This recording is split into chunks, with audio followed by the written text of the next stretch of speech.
Hey, everybody.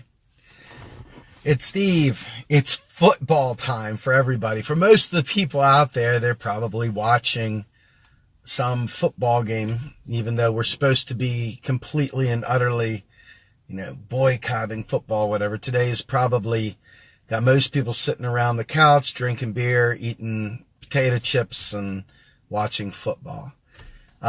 But for me, I'm the nerd here, so I'm going to take the opportunity to be an activist while the football games are going on. But for those of you who like music, let's start with that, because you'll see where this is all tying together in a minute.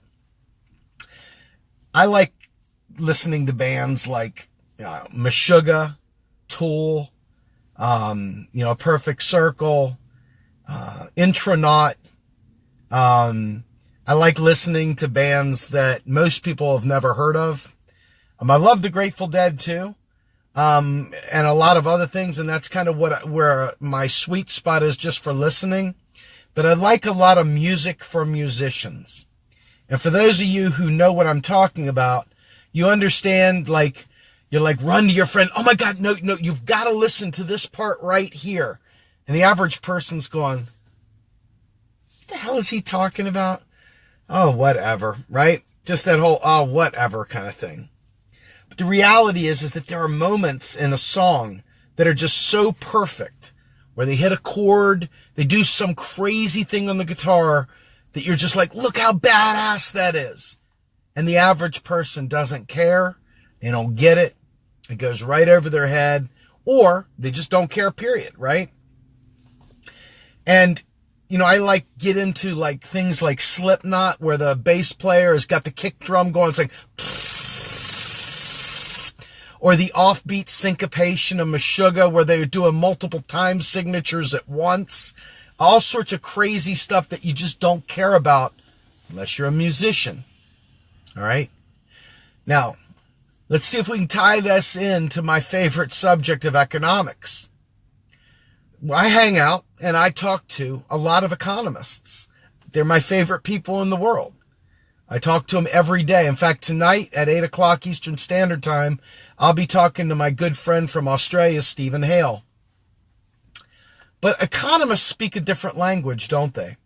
Economists and academics speak a totally different language, and they get super excited about things that most people don't give a shit about, or don't know is important, or don't care if it's important. And they use terms and things that most of us scratch our head and say, what the hell are they talking about, right? You'll hear Ellis oftentimes laugh, he talked about DSGE. Nobody cares about that. Most people don't care about it. Most people don't know what DSGE is.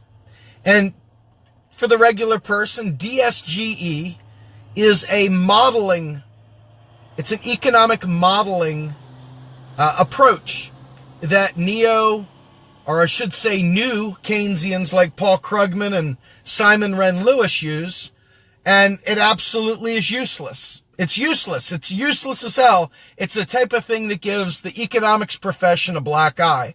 And it's the kind of thing that makes people say, economists don't know what the hell they're talking about. But that is what they teach in schools. And these jokes that economists tell are often meant for other economists.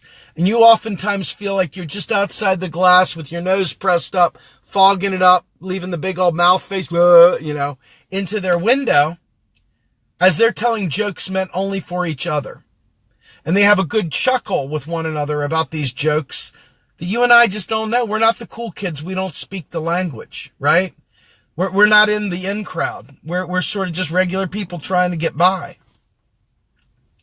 But, I kept thinking to myself, there's something here. I don't know what it is, but there's a nugget of information. There's a nugget of gold here that I want to bring to real progressives and to the people that follow us. And it hit me like a ton of bricks. I try to dumb down economics because I'm a dummy myself, right? I'm not any kind of god or genius or anything like that. I'm a guy that wants to save my kids' lives. So I use terms that regular people would understand, or at least I think they'd understand. Murderer. There's a word that I like to use a lot. Because when you think about the death and destruction that cutting spending does, the average person doesn't understand that. They don't see the one for one. So they're thinking to themselves that they get pats on the back from mom and dad for cutting their own spending. And they remember when mom and dad patted them on the back for stuffing money under the bed and saving it for a rainy day. And they remember when they went to church and church bragged to them about how the one guy who got money, shoved it under a mattress. The other guy, went ahead and squandered it. But then the good servant invested his money wisely and everything was well, right? Everything was hunky-dory and kosher.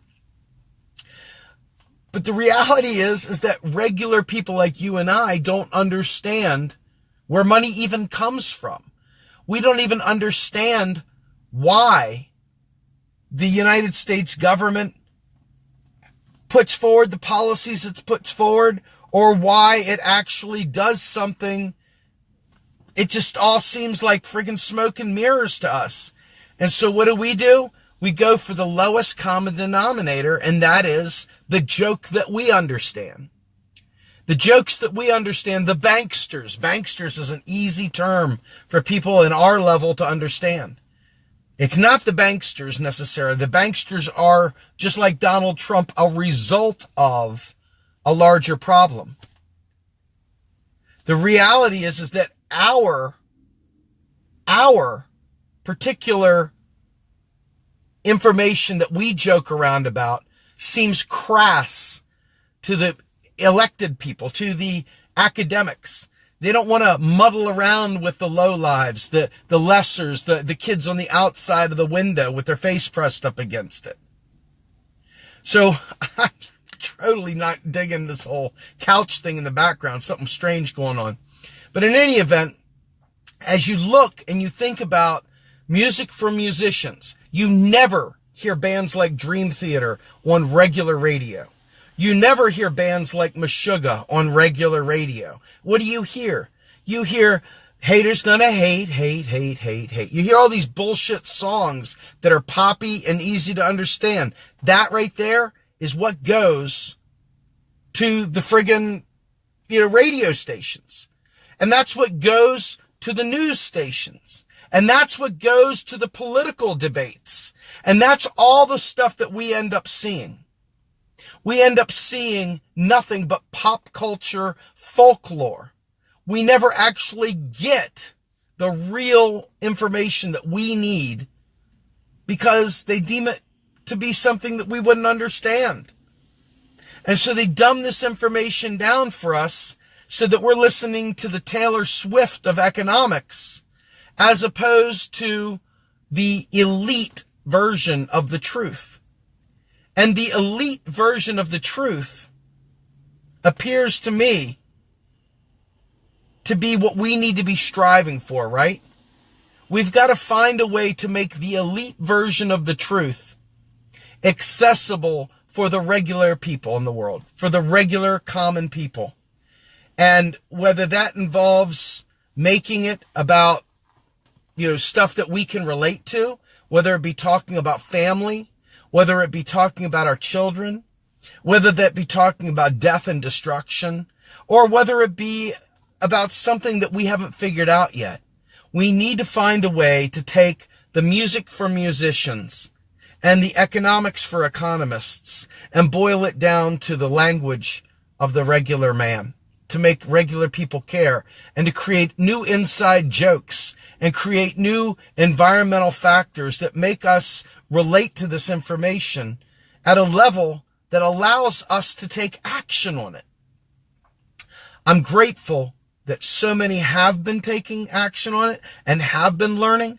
I've been far more active on Twitter lately than I've ever been, just because I see the value of the public nature of Twitter and being able to put this information out there and letting it go crazy and letting it go all over the place. But there is something to be said for being able to take a very, very complex subject, boil it down to very consumable bites, and make those consumable bites things that regular people can enjoy. And, I used to complain, why do they never have Metallica Master of Puppets or something like that in kids' cartoons? Why do they always resort to the local poppy hip-hop song? Why do they always have some poppy hip-hop song? And it comes down to the fact that it's not terribly intelligent.